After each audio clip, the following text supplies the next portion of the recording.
नमस्कार, मैं रविश कुमार। दिल्ली के पीछे एक दिल्ली, दिल्ली के आगे एक दिल्ली, बोलो कितनी दिल्ली? आगे आगे दिल्ली, पीछे पीछे दिल्ली, पीछे पीछे दिल्ली, आगे आगे दिल्ली, भीगी दिल्ली, भीगी बिल्ली, भीगी बिल्ली, भीगी दिल्ली। दिल्ली के पीछे पड़ गई दिल्ली, इचक दिल्ली, बीचक दिल्ली, दिल्ली ऊपर दिल्ली, इचक दिल्ली। दिल्ली बन गई बिल्ली, बिल्ली बिचक की दिल्ली। एक बिल्ली के पीछे दिल्ली, एक दिल्ली के आगे बिल्ली, बोलो कितनी बिल्ली? तुम छोटी दिल्ली, हम बड़की दिल्ली, हम बड़की दिल्ली, तुम छोटकी दिल्ली। खूब घुमाओ जनता को, जनता बन जाए भीगी बिल्ली। तो हजरात, हमारा यही कहनाम है कि नई दिल्ली बड़ी दिल्ली हो गई है। इस दिल्ली में दो दिल्ली नहीं रह सकती।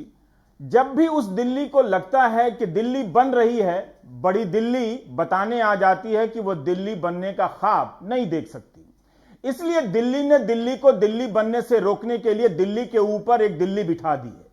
यही कहानी का सार है और इसी भूल भुलैये के खिलाफ आम आदमी पार्टी और कांग्रेस ने आवाज उठाई है कि एक दिल्ली दूसरी दिल्ली का गला घोंट रही है। और एमसीडी में हो गए जीरो, अरे लड़ेंगे, अरे लड़ेंगे। दिल्ली को दिल्ली से बचाने के लिए आम आदमी पार्टी और उसकी सरकार का हर सदस्य जंतर मंतर पर जमा हुआ। मुख्यमंत्री केजरीवाल अरसे बाद जंतर मंतर पर लौटे। 6 साल तरक्की के जश्न मना रही दिल्ली की सरकार ने पिछले कुछ सालों से बड़ी दिल्ली से टकराव की राजनीति छोड़ दी थी। ऐसा नहीं था कि टकराव खत्म हो गया, लेकिन उसकी प्रकृति पहले से बदल गई। संजय सिंह ने कई मौके पर राज्यसभा में मुखर विरोध किया। कृषि कानूनों को लेकर सदन के भीतर नारे तक लगाए। आज भी संजय सिंह और आम आदमी पार्टी के सदस्य सांसद संसद परिसर में गांधी जी की प्रतिमा के सामने तख्ती लेकर खड़े हुए। लेकिन बड़ी दिल्ली से सहमति और सामंजस्य बनाकर चलने का रास्ता अपना तो लिया गया, ताकि काम करने की जितनी गुंजाइश है उसी में काम किया जाए। शिक्षा और स्वास्थ्य के मसले पर आपकी सरकार को सराहनाएं मिली। ऐसा नहीं है कि आलोचनाएं नहीं हुई, लेकिन इन दो क्षेत्रों में दिल्ली की सरकार के काम ने उसके काम को पहचान तो दी ही। मगर इसी प्रक्रिया में एक और बात हुई। बड़ी दिल्ली की राजनीति का रंग उधार लेने का इल्जाम भी लगा। बड़ी दिल्ली ने देशभक्ति की बात की तो दिल्ली ने देशभक्ति का पाठ्यक्रम भी बना डाला। बड़ी दिल्ली ने राम मंदिर की बात की तो दिल्ली ने अयोध्या दर्शन का कार्यक्रम बना दिया। हो सकता है कि इसके कारण सामंजस्य का रास्ता खोजा जा रहा हो, लेकिन तमाम कोशिशों के बाद भी सामंजस्य का यह रास्ता फिर से जंतर मंतर पहुंच गया है और टकराव का रूप लेने जा रहा है। इस बात को आप नेशनल कॉन्फ्रेंस के उमर अब्दुल्ला के ट्वीट से समझ सकते हैं। उमर अब्दुल्ला ने लिखा है कि 2019 में जब जम्मू कश्मीर का दर्जा घटाया गया, उसके अधिकार छीन लिए गए, तब आम आदमी पार्टी ने केंद्र सरकार का समर्थन किया था। इसके बाद भी हम दिल्ली की चुनी हुई सरकार की शक्तियों को छीन लेने की कोशिशों की निंदा करते हैं।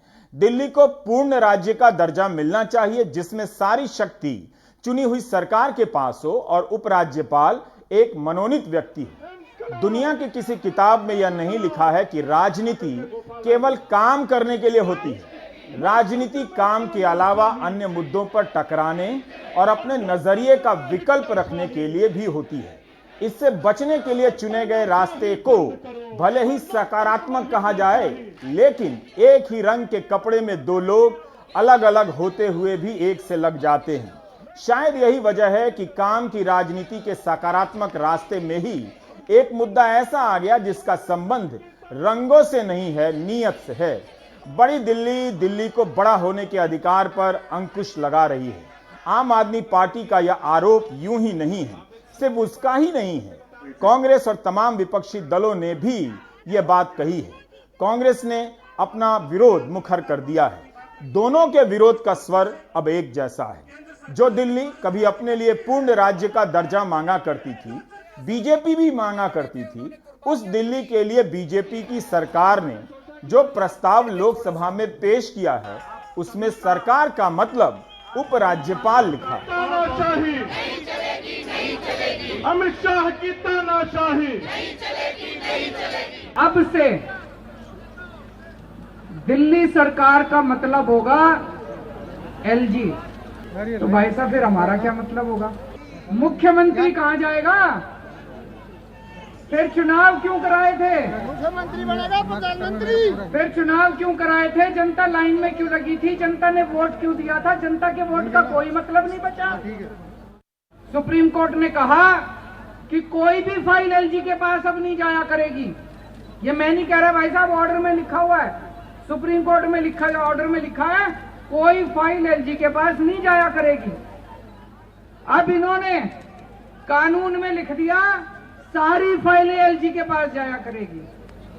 तो भाई साहब ये जनता को नहीं मानते, ये सुप्रीम कोर्ट को नहीं मानते, ये जनतंत्र को नहीं मानते, ये संविधान को नहीं मानते।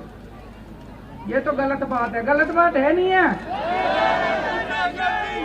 ये तो धोखा हो गया अपने साथ। लेकिन भाई साहब ये चोरी छिपे, ये बदमाशी करके दिल्ली के ऊपर राज करना चाहते हैं। वो कहते हैं ना, एक छोटा बच्चा मैच खेल रहा था, क्रिकेट मैच हार गया, तो उसके बाद क्रिकेट का बल्ला और बॉल लेके दोनों लेके भाग गया। केंद्र सरकार जो बिल लेकर आई है और 4 जुलाई 2018 को सुप्रीम कोर्ट की संविधान पीठ ने जो फैसला दिया था, दोनों को ही आमने सामने रखकर देखना होगा। तभी आप समझ सकेंगे कि उस फैसले को पलटने की कोशिश है या उस फैसले को मजबूती देने का प्रयास। लोकसभा में जो नया प्रस्ताव आया है उसमें सरकार का नाम उपराज्यपाल कर दिया गया है। इस बिल का नाम है the government of national capital territory of Delhi amendment bill 2021 और इसमें कहा गया है कि 1991 के एक्ट के सेक्शन 21 में यह जोड़ा जाएगा कि विधानसभा जो भी कानून बनाएगी उसमें सरकार शब्द का मतलब उपराज्यपाल से होगा। सेक्शन 24 में प्रस्तावित बदलाव के रूप में लिखा गया है कि विधानसभा में कानून पास होने के बाद उपराज्यपाल के सामने पेश किया जाएगा।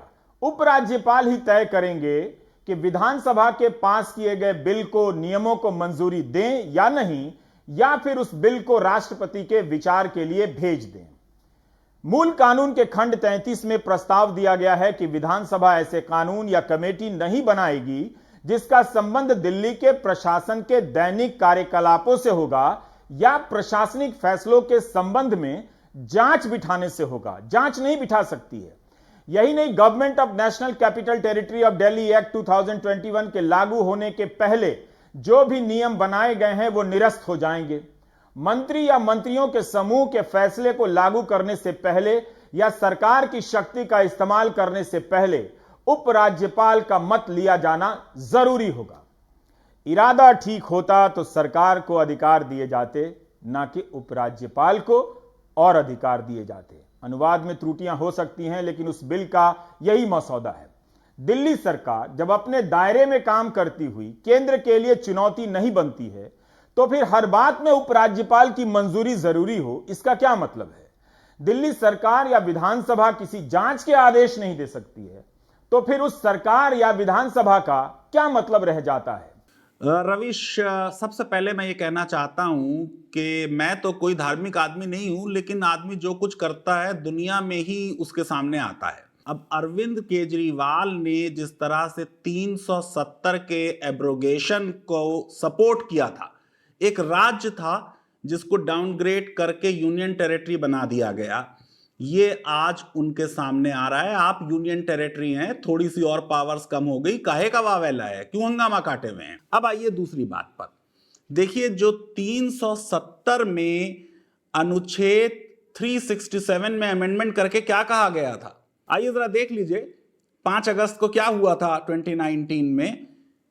लेजिस्लेटिव असेंबली का मीनिंग बताया गया था गवर्नर ऑफ द स्टेट। यहां पे अब बता दिया गया है कि लेफ्टिनेंट गवर्नर ही गवर्नमेंट है। अब सबसे पहले यह बात समझ लेने की जरूरत है कि जो सुप्रीम कोर्ट का जजमेंट हुआ था, उस जजमेंट से हम हट रहे हैं। हम ये समझते हैं कि सिर्फ शाहबानों के जजमेंट में पार्लियामेंट ने लॉ बना के सुप्रीम कोर्ट के जजमेंट को पलटा।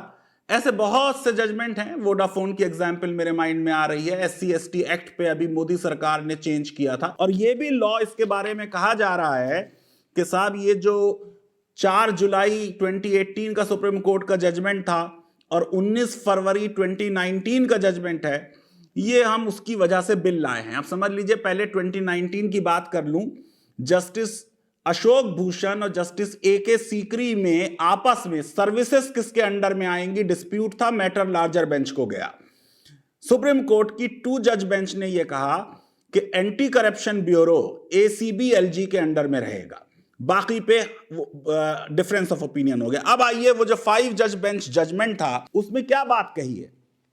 उसमें सुप्रीम कोर्ट ने यह कहा कि लेफ्टिनेंट गवर्नर गवर्नर नहीं है, एडमिनिस्ट्रेटर है। सुप्रीम कोर्ट ने कहा कि हम एक रिप्रेजेंटेटिव डेमोक्रेसी हैं, इसलिए पावर वेस्ट करेगी इलेक्टेड लोगों में, ना कि नॉमिनेटेड गवर्नर। सुप्रीम कोर्ट ने कहा कि दिल्ली एक सुई जेनरिस यूनियन टेरिटरी है, यानी एक क्लास है अपने आप में, क्योंकि यहां असेंबली भी है, इसलिए लेफ्टिनेंट गवर्नर का कोई इंडिपेंडेंट पावर नहीं होगी।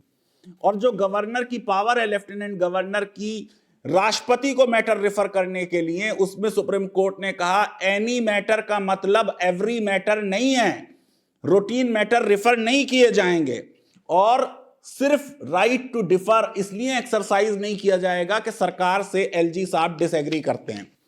मैं ये समझता हूं कि ये जो बिल है इसमें कुछ तो अनकॉन्स्टिट्यूशनल चीजें आ रही हैं, जैसे ये कि असेंबली अपनी कमेटीज के बारे में भी कुछ पावर नहीं रखेगी, ये तो लेजिस्लेटिव प्रिविलेजेस का वायलेशन हो रहा है। फिर यह कहा जा रहा है कि कोई इंक्वायरीज नहीं करेगी, अब पता नहीं शायद फेसबुक वाली इंक्वायरी की वजह से यह बिल आ रहा है, और जो पहले कोई डिसीजन हो चुका है इंक्वायरी को लेके वो सब वॉइड हो जाएंगे, यानी रिट्रोस्पेक्टिव ऑपरेशन लॉ की आ रही है, बैकडेटेड ऑपरेशन आ रही है। मैं ये समझता हूं कि मैसेज इस बिल का बिल्कुल साफ है कि दिल्ली में LG जो है उसकी सारी शक्तियां होंगी, ये संविधानवाद के विरुद्ध जाएगा। जो सुप्रीम कोर्ट का जजमेंट था कि एब्सोल्यूट पावर किसी की नहीं होगी, यहां बिल्कुल एब्सोल्यूट पावर दी जा रही है अब लेफ्टिनेंट गवर्नर को, और इलेक्टेड गवर्नमेंट की पावर्स कर्टेल की जा रही है। मुझे याद आ रहा है रवीश कि 1935 के बिल का जो 1935 एक्ट है उसका हमने अपने स्वतंत्रता संग्राम में विरोध किया था, ये कह के कि इसमें गवर्नर जनरल और वॉइस राय को जो ये ट्रांसफर्ड और रिजर्व सब्जेक्ट करके पावर दी गई हैं, इनको पहले सस्पेंड करो, फिर हम इसको मानेंगे। और आपको ताज्जुब होगा रवीश ये जान के कि गवर्नमेंट ऑफ इंडिया एक्ट 1935 लागू नहीं हुआ, हमने इतनी अपोजिशन की उसकी, और आज हम अपने स्वतंत्रता संग्राम के आइडियल से हट रहे हैं, जबकि ये हमारी संविधान में मौलिक ड्यूटी है कि हम अपने जो आइडियल्स हैं स्वतंत्रता संग्राम के उनको चेरिश करेंगे और उनको अपहोल्ड करेंगे। मैं ये समझता हूं कि पॉलिटिकली शायद बीजेपी को यह लगता है कि अब उनकी सरकार दिल्ली में नहीं बनेगी, और अरविंद केजरीवाल जो सॉफ्ट से हार्ड की तरफ बहुत तेजी से बढ़ रहे हैं, ये बार बार जीतते रहेंगे, इसलिए इनके जो पर हैं उन्हें काट दिया जाए। आम आदमी पार्टी की सरकार के पहले कार्यकाल का अधिकांश हिस्सा उपराज्यपाल बना मुख्यमंत्री के अधिकारों की लड़ाई में चला गया। पहले दिल्ली हाई कोर्ट में गया, फिर हाई कोर्ट के फैसले को पलटते हुए सुप्रीम कोर्ट की 5 जजों की संवैधानिक पीठ ने फैसला दिया, और इस फैसले के बाद मुख्यमंत्री बनाम उपराज्यपाल की लड़ाई कुछ समय के लिए बंद हो गई और उपराज्यपाल के पक्ष में बहस करने वालों की करारी हार हुई। उस वक्त हमने एक बात कही थी, 4 जुलाई 2018 के प्राइम टाइम में। आखिरी पंक्ति पर गौर कीजिएगा। 5 जजों की संविधान पीठ ने साफ साफ कह दिया है कि चुनी हुई सरकार लोकतंत्र में अहम है, इसलिए मंत्रिपरिषद के पास फैसले लेने का अधिकार है। भारत के मुख्य न्यायाधीश Deepak Mishra, justice AK Sikri, justice AM Khanwilkar, justice Chandrachud और जस्टिस अशोक भूषण की खंडपीठ ने बहुमत से फैसला देते हुए कहा है कि दिल्ली के उपराज्यपाल प्रशासक हैं, राज्यपाल नहीं हैं। उपराज्यपाल के पास खुद फैसले लेने का अधिकार नहीं है। उपराज्यपाल के पास प्रशासन का स्वतंत्र अधिकार नहीं है। उपराज्यपाल मंत्रिमंडल के फैसले लेने की प्रक्रिया में बाधा नहीं डाल सकते, उन शक्तियों को नहीं हड़प सकते जो संविधान में उन्हें नहीं दी गई है। ये हड़प रहे थे क्या जो संविधान में नहीं दी गई है? हर मामले में उपराज्यपाल की सहमति जरूरी नहीं है। राज्य को बिना किसी दखल के काम करने की आजादी है। लेफ्टिनेंट गवर्नर को मंत्रिपरिषद के साथ सद्भावनापूर्ण तरीके से काम करना चाहिए, उन्हें काम करना चाहिए। अब बताया जा रहा था कि सरकार को उनके हिसाब से काम करना चाहिए। उपराज्यपाल और कैबिनेट के बीच राय के अंतर को आपसी चर्चा से सुलझाएंगे। उपराज्यपाल मैकेनिकल तरीके से सारे मामले राष्ट्रपति को उठाकर नहीं भेजेंगे। मशीनी तरीके से फैसले को नहीं रोक सकते हैं। सरकार के प्रतिनिधियों को सम्मान दिया जाना चाहिए। इस फैसले के बाद उपराज्यपाल के उनके दिमाग में सबसे पहले यह बात साफ हो जानी चाहिए और उनको लेकर दूसरों के दिमाग में यह बात साफ हो जानी चाहिए कि वे दिल्ली के उपराज्यपाल तो हैं, मगर दिल्ली उनकी नहीं है। जनता ने उन्हें नहीं चुना है, बल्कि उनका चुनाव कैसे हुआ है ये वही जानते हैं, बाकी कोई नहीं जानता है। दो उपराज्यपालों के जरिए दिल्ली की चुनी हुई सरकार को गवर्नर के मातहत काम करने वाली सरकार बनाने का खेल खेला गया। उम्मीद है खिलाड़ी अब कुछ दूसरा खेल खेलेंगे, ये वाला बंद कर देंगे। वो वाला खेल तो बंद हुआ, लेकिन खिलाड़ी कुछ दूसरा खेल लेकर आ गए हैं। आप कहेंगे मैंने अंदाजी टक्कर से कहा होगा, लेकिन मैंने तो खेल की प्रक्रिया के आधार पर कहा था। नया खेल हाजिर है। उपराज्यपाल विधानसभा के बनाए कानून को निरस्त कर सकते हैं, मंत्रिमंडल के फैसले को निरस्त कर सकते हैं। सुप्रीम कोर्ट ने इतना वक्त लगाकर 535 पन्नों का फैसला लिखा, लेकिन उपराज्यपाल के हाथ में कमान देने का खेल आ ही गया बिल के रूप में। वो दौर था जब दिल्ली की सरकार हर दिन गिरती हुई लगती थी। आप कभी गोदी मीडिया के आर्काइव में जाइए, हर दिन आम आदमी पार्टी के विधायकों की सदस्यता जाने की स्टोरी चलती मिलेगी और डिबेट भी। लाभ के पद के मामले को लेकर अच्छा खासा एक फर्जी मुद्दे पर आपका वक्त बर्बाद किया गया, लेकिन आज उस डिबेट का कहीं अता पता नहीं है। दिल्ली की सरकार ऐसे ही कई फर्जी मुद्दों से घिरी हुई थी। इल्जाम केजरीवाल सरकार पर लगा कि काम नहीं करते हैं, केवल झगड़ा करते हैं। जम्मू कश्मीर के राज्य का दर्जा समाप्त किए जाने के फैसले का स्वागत और समर्थन कर भले ही केजरीवाल ने वोट बैंक को ठीक रखा, लेकिन इस फैसले से उन्हें भी शांति नहीं मिली। समस्या यह है कि पूर्ण राज्य का दर्जा मांगने वाली बीजेपी ने इसे चुनाव में क्यों नहीं लाया? क्या इसीलिए 2020 के विधानसभा चुनाव में बीजेपी ने पूर्ण राज्य का दर्जा अपने मैनिफेस्टो में नहीं डाला था? 2019 में केजरीवाल ने बीजेपी के 2014 के घोषणा पत्र को जलाया था, जिसमें बीजेपी ने दिल्ली को पूर्ण राज्य देने की बात कही थी। अगर यही व्यवस्था इतनी सही है, तो फिर यह बिल केवल दिल्ली के लिए क्यों लाया गया है? केंद्र सरकार राष्ट्रपति को भी यही सारे अधिकार दे सकती है, दे दे। किसी भी तर्क और दलील से देखिए तो यह बात समझ के बाहर है कि दिल्ली की चुनी हुई सरकार का नाम उपराज्यपाल हो।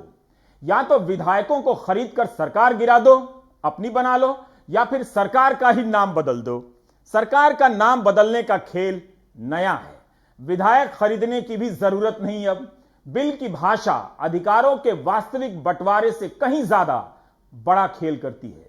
आम आदमी पार्टी और कांग्रेस एक दूसरे के प्रतिद्वंदी हैं, मगर कांग्रेस ने भी इस बिल का पुरजोर विरोध किया है।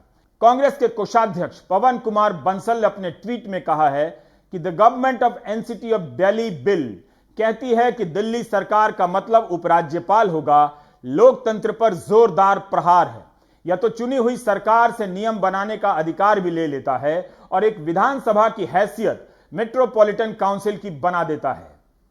कांग्रेस नेता कपिल सिब्बल का ट्वीट है कि एनसीटी ऑफ दिल्ली 2021 असंवैधानिक है, संघीय ढांचे का उल्लंघन है, निर्वाचित सरकार पर अंकुश लगाने वाला है, विधायकों को पिंजड़े में जकड़ा प्रतिनिधि बना देता है। इस सरकार के सत्ता के अहंकार का एक और उदाहरण कांग्रेस नेता और पूर्व विधायक मुकेश शर्मा ने ट्वीट किया है कि राजनीतिक मतभेद अपनी जगह हैं। दिल्ली में चुनी हुई सरकार की शक्तियां उपराज्यपाल को देना पूर्णतः अलोकतांत्रिक है। यह फैसला निंदनीय है। जब लोकतंत्र के खिलाफ इस तरह के निर्णय होते हैं तो लोगों में एक रोष होता है और जनता अपना जवाब देगी और इनको भविष्य में सबक सिखाएगी। उसी के विरोध में हम यहाँ बैठे हैं। जम्मू कश्मीर का जब राज्य का दर्जा खत्म किया गया और उसे बांटकर 2 केंद्र शासित प्रदेशों में बदल दिया गया, तब आम आदमी पार्टी ने उस फैसले पर केंद्र का साथ दिया था।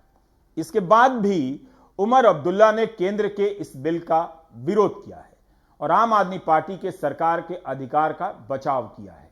यही नहीं, कांग्रेस के साथ राजद नेता तेजस्वी यादव ने भी इस बिल की बातों को लेकर ट्वीट किया है और कहा है कि यह कौन सा सहकारी संघवाद है जहां एक राज्य की निर्वाचित सरकार के अधिकार को छीनकर एक नौकरशाह को सौंपने का बिल लाया जा रहा है। दिल्ली में चल रही इस मंशा का अगर विरोध नहीं हुआ तो कल किसी और राज्य का भी नंबर आएगा। मैं और मेरी पार्टी हर स्तर पर इसका विरोध करते हैं। जम्मू कश्मीर राज्य का दर्जा खत्म किए जाने के वक्त भी इसी तरह से सोचा जाना चाहिए था, जिस तरह से तेजस्वी कह रहे हैं कि दूसरे राज्यों की भी बारी आएगी। दिल्ली की आ गई। बीजेपी को इसमें कुछ भी गलत नहीं लग रहा। पूर्ण राज्य का दर्जा देने की मांग करने वाली बीजेपी इस बात का स्वागत कर रही है कि इस बिल के बाद भी 75% प्रशासनिक कार्य और उसकी शक्तियां दिल्ली सरकार के पास होंगी। यह बयान है दिल्ली बीजेपी के प्रदेश अध्यक्ष आदेश गुप्ता का, जो इंडियन एक्सप्रेस में छपा है। आदेश गुप्ता ने कहा है कि अरविंद केजरीवाल सरकार के लिए अच्छा होगा कि नया सत्ता संघर्ष शुरू करने के बजाय काम पर ध्यान दें। बीजेपी नेता और विधानसभा में विपक्ष के नेता रामवीर सिंह विधुड़ी का बयान है कि दिल्ली में उपराज्यपाल अल्टीमेट अथॉरिटी, जनता का पैसा बर्बाद हो रहा है, नया विकास नहीं हो रहा है। केंद्र ने यही किया कि अधिकारों की स्पष्ट व्याख्या कर दी। अब इस तर्क से तो हर राज्य का दर्जा घटा देना चाहिए, जैसे जम्मू कश्मीर में हुआ। वहां भ्रष्टाचार है इसके नाम पर जम्मू कश्मीर को केंद्र शासित प्रदेश में बदल दिया गया, तो फिर सारे राज्यों को बदल दिया जाए। भ्रष्टाचार के आरोप तो केंद्र सरकार पर भी लगते हैं, तो उसे क्या बना दिया जाए? क्या इस तर्क से राज्यों के अधिकार सीमित किए जा सकते हैं? गवर्नर को दिल्ली जैसे केंद्र शासित प्रदेश में यदि ज्यादा कार्यकारी शक्तियां प्रदान की जाती हैं तो उससे दिल्ली का भला ही होगा। सुप्रीम कोर्ट ने अपने फैसले में कहीं नहीं कहा है कि उपराज्यपाल दिल्ली में अल्टीमेट पावर है। आप और बीजेपी के बीच लड़ाई मुद्दों से ज्यादा सरकार के अधिकारों को संकुचित करने के मसलों पर ही होती है। जब से आम आदमी पार्टी की सरकार आई है तब से उसे अधिकारों की लड़ाई का सामना करना पड़ रहा है। पिछले 6 साल में टकराव के अनेक प्रसंग सामने आए, जिनकी चर्चा में समय का बहुत खर्चा है। 4 जुलाई 2018 को सुप्रीम कोर्ट ने दिल्ली में सरकार की वही व्याख्या की जो आर्टिकल 239A के आसपास की जाती रही है, लेकिन उस आर्टिकल की अपनी व्याख्या कर बीजेपी बार बार कहती रही कि मुख्यमंत्री के पास दिल्ली में अधिकार नहीं है, जबकि 239A में साफ साफ लिखा है और अभी भी लिखा है कि उपराज्यपाल को उन विषयों के संबंध में जिनकी बाबत विधानसभा को विधि बनाने की शक्ति है, अपने कृत्यों का प्रयोग करने में सहायता और सलाह देने के लिए एक मंत्री परिषद होगी जो विधानसभा की कुल सदस्य संख्या के 10% से अनधिक सदस्यों से मिलकर बनेगी, जिसका प्रधान मुख्यमंत्री होगा। मंत्री परिषद विधानसभा के प्रति सामूहिक रूप से उत्तरदायी होगी। सुप्रीम कोर्ट ने अपने विस्तृत फैसले में संवैधानिक नैतिकता की बात कही थी। क्या यह बिल उस संवैधानिक नैतिकता के पैमाने पर खरा उतरता है? सुप्रीम कोर्ट ने साफ साफ कहा था कि उपराज्यपाल को सभी फैसले और प्रस्तावों की सूचना दी जानी चाहिए ताकि संवाद बना रहे, लेकिन इस संवाद का कतई मतलब नहीं कि उपराज्यपाल की मंजूरी लेनी है। उसी दिन 4 जुलाई 2018 को अपने संविधान विशेषज्ञ फैजान मुस्तफा से बात की थी। यह बातचीत उसी का हिस्सा है। आज जो भारत के मुख्य न्यायाधीश ने फैसला दिया है वो भी अपने आप में एक पीएचडी थीसिस से कम नहीं है, और मैं समझता हूं आज तक कभी किसी सर्वोच्च न्यायालय के निर्णय में संविधान के प्रिंसिपल्स का जिक्र नहीं किया गया इतनी डिटेल में। यहां इस जजमेंट में मुख्य न्यायाधीश ने 12 संविधान के मूलभूत प्रिंसिपल्स का जिक्र किया और बहुत उन प्रिंसिपल्स के बेसिस पे फिर जजमेंट दिया। एक बात रवीश और कहूं कि मैंने पहले ही प्रेडिक्ट किया था कि ये दिल्ली हाई कोर्ट का जजमेंट गलत है, क्योंकि 70 साल के भारत के न्यायिक इतिहास में जब भी किसी गवर्नर और मुख्यमंत्री या प्रधानमंत्री और राष्ट्रपति की शक्तियों के बारे में मैटर कोर्ट में गया है तो हर बार कोर्ट ने यह कहा है कि भारत ने पार्लियामेंट्री रिप्रेजेंटेटिव डेमोक्रेसी और कैबिनेट सिस्टम अपनाया है, और ये कैबिनेट सिस्टम इंग्लैंड के कैबिनेट सिस्टम की तरह है। इसलिए जो यहां पे राज्यपाल होगा या राष्ट्रपति होगा उसकी शक्तियां सीमित हैं। उसके बारे में कहा जाता है like the British queen, he reigns but does not rule. आपके पास एक मुकुट है लेकिन आपके पास शक्तियां नहीं है। तो मैं ये समझता हूं कि ये जो फैसला है, इससे ये बात अब पूरी तरह साबित हो चुकी है कि दिल्ली में राज्यपाल बॉस नहीं है, दिल्ली की बॉस एक इलेक्टेड गवर्नमेंट के मुख्यमंत्री हैं। और उन मुख्यमंत्री से भी सर्वोच्च न्यायालय ने और चीफ जस्टिस ने ये कहा है कि वो इस बात पे बहुत ज्यादा अपना फोकस न डालें और हार्मोनियसली काम करें। ये बात सही है कि लेफ्टिनेंट गवर्नर जो हैं वो एक एडमिनिस्ट्रेटर हैं और गवर्नर नहीं है, लेकिन उन्होंने कहा है अपने जजमेंट में कि जो कैबिनेट है दिल्ली की, वो भी इस बात को समझे कि राज्य नहीं है दिल्ली। तो आप ये देखिए कि दोनों बातें कही, उसमें एक तरफ उन्होंने ये कहा कि साहब वो गवर्नर नहीं है, दूसरी तरफ मुख्यमंत्री को ये बताया कि आप राज्य नहीं हैं। और बहुत साफ तौर से रवीश ये बात उन्होंने कह दी कि गवर्नर, लेफ्टिनेंट गवर्नर की कोई पावर नहीं है, या तो उनको जो एड एंड एडवाइस, सलाह मशवरा कैबिनेट देगी उसको मानना है, और या फिर उनको राष्ट्रपति को रिफर कर देंगे उन 3 मैटर्स में, exceptional, rarest of rare situation में, वैलिड रीजंस के लिए, और उसके बाद जो राष्ट्रपति कहेंगे वो मानेंगे। सुप्रीम कोर्ट ने साफ कर दिया है कि कोई उनकी इंडिपेंडेंट राय नहीं होगी। लेकिन रवीश, भारत में हमेशा हमने कई बार बात की है गवर्नर्स की, जो हमारे गवर्नर्स हैं ये सब दिल्ली के गुलाम होते हैं, ये सब एजेंट होते हैं सेंटर के, ये अपनी मर्जी से कभी कुछ नहीं करते।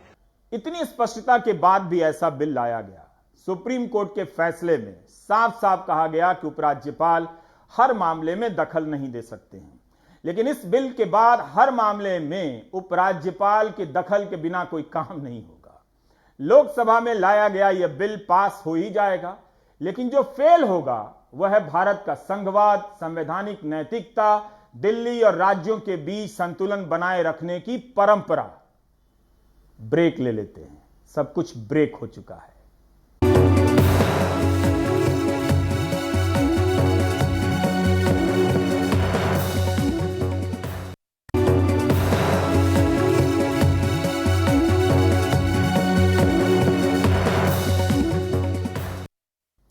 क्या मुकेश अंबानी के घर के पास आतंकी साजिश किसी और ने नहीं, खुद मुंबई पुलिस के एक एपीआई ने रची थी?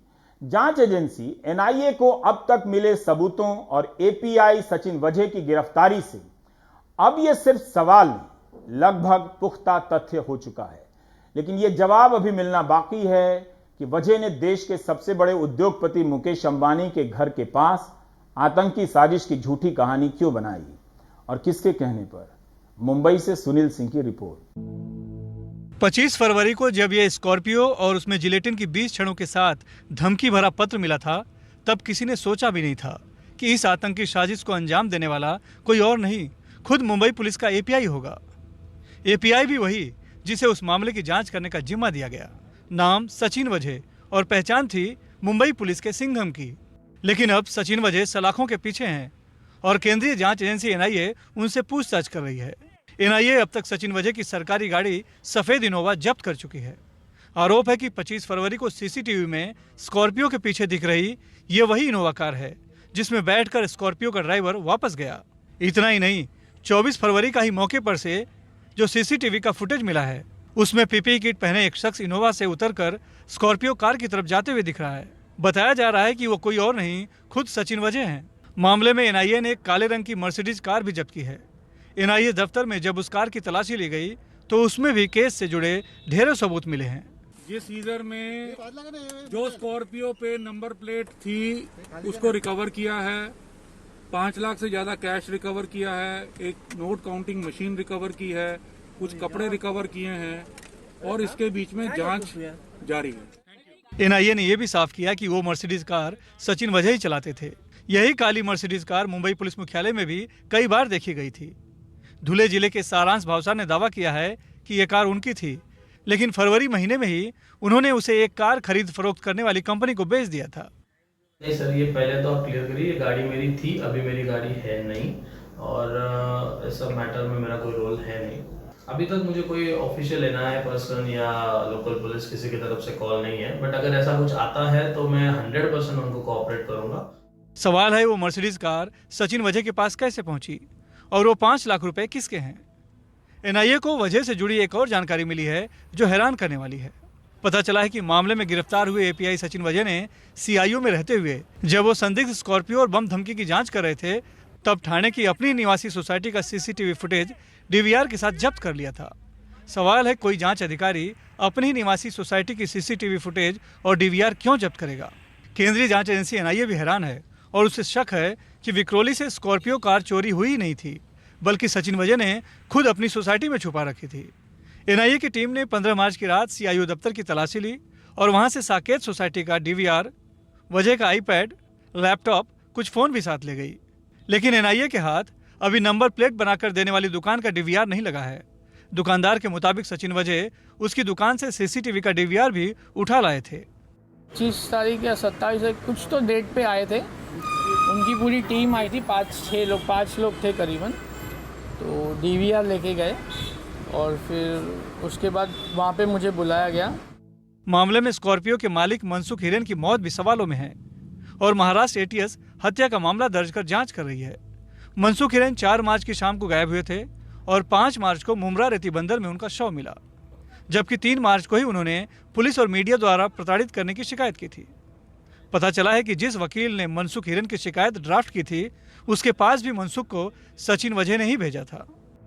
टीआरपी का मैटर चल रहा था कोर्ट में, उसमें 4-5 आरोपी मेरे पास थे। वो सारे लोगों के लिए मैं कोर्ट में अपीयर हुआ था और उस केस का इन्वेस्टिगेशन सचिन वजह कर रहे थे। उस दरमियान मेरा उनका पहचान हुआ था, तो शायद उनको लगा होगा मेरे बारे में कि मैं उनको उनके किसी मित्र को अच्छी सलाह दे सकूंगा, इसलिए उन्होंने मेरे पास भेज दिया उनको। तो क्या पुलिस और मीडिया से परेशान होने के शिकायत पत्र के जरिए अहम गवाह मनसुख को मिटाने की भूमिका तैयार की गई थी? एनआईए की अब तक की जांच और उसमें मिले सबूतों से इतना तो साफ है कि मुकेश अंबानी के घर के पास आतंकी साजिश की कहानी जानबूझकर प्लान की गई थी। लेकिन सवाल है, क्यों और किसके कहने पर? बीजेपी के निशाने पर तो खुद मुख्यमंत्री उद्धव ठाकरे भी हैं, क्योंकि विधानसभा में मुद्दा उठने के बाद उद्धव ठाकरे ने यह कहकर सचिन वजह का बचाव किया था कि सचिन वजह को ओसामा बिन लादेन जैसा प्रचारित किया जा रहा है। शिवसेना बीजेपी पर मुंबई पुलिस को बदनाम करने का आरोप लगा रही है। ये लोग अपने आप को शेरलॉक होम्स समझते हैं, सब कुछ उनके पास ही जानकारी है और सरकार ऐसे बैठी है। अगर अपराधी था तो हम लोग भी उसको पकड़ लेते, हमारे पुलिस पकड़ ले, जांच तो चल रही है। तो बीजेपी सवाल पूछ रही है कि सचिन वजह के पास ऐसा कौन सा राज है जो शिवसेना उसे बचा रही है? परमवीर सिंह या सचिन वाजे बहुत छोटे लोग हैं, इनका नाम लेके ये कभी गुत्थी सुलझने नहीं वाली है। लेकिन सचिन वाजे को ऑपरेट करने वाले जो सरकार में बैठे हुए लोग हैं, उनकी जांच कौन करेगा? सचिन वजह कांड की गाज मुंबई पुलिस आयुक्त परमवीर सिंह पर गिरी है। उन्हें होमगार्ड भेज दिया गया है, जबकि हेमंत नगराले उनकी जगह पुलिस कमिश्नर बने हैं। हालात तेजी से बदले हैं, क्योंकि कुछ देर पहले तक उप मुख्यमंत्री अजित पवार अलग राग अलाप रहे थे। जब तक प्रूफ हाथ में नहीं आता तब तक किसी के ऊपर गवर्नमेंट एक्शन लेने का सवाल नहीं उठता। सुशांत सिंह राजपूत संदिग्ध मौत मामले की तरह मुंबई में एक बार फिर राज्य बनाम केंद्र की लड़ाई दिख रही है, लेकिन इस बार मामला सिर्फ राजनीतिक नहीं बल्कि आपराधिक साजिश और हत्या का है और आरोप मुंबई पुलिस के एपीआई पर है। एपीआई सचिन वजह, जिसका इतिहास विवादास्पद रहा है, घाटकोपर ब्लास्ट के आरोपी ख्वाजा यूनिस की कस्टडी में हत्या कर गायब करने के आरोप में जेल जाने के साथ ही 16 साल निलंबित भी रह चुके हैं। अब इस नए कारनामे के बाद सचिन वजह एक बार फिर से निलंबित कर दिए गए हैं। लेकिन सबसे बड़ा सवाल यह है कि अगर ये सब एपीआई सचिन वजह ने किया तो क्यों और किसके कहने पर? और ठाकरे सरकार की ऐसी क्या मजबूरी थी कि 16 साल निलंबित रहे एपीआई को न सिर्फ पुलिस सेवा में बहाल किया गया बल्कि उसे क्रिमिनल इंटेलिजेंस यूनिट का मुखिया भी बना दिया गया, जबकि अमूमन कोई पीआई स्तर का अधिकारी ही मुखिया होता है। मुंबई से कैमरामैन संजय मंडल के साथ सुनील सिंह, एनडीटीवी इंडिया के लिए।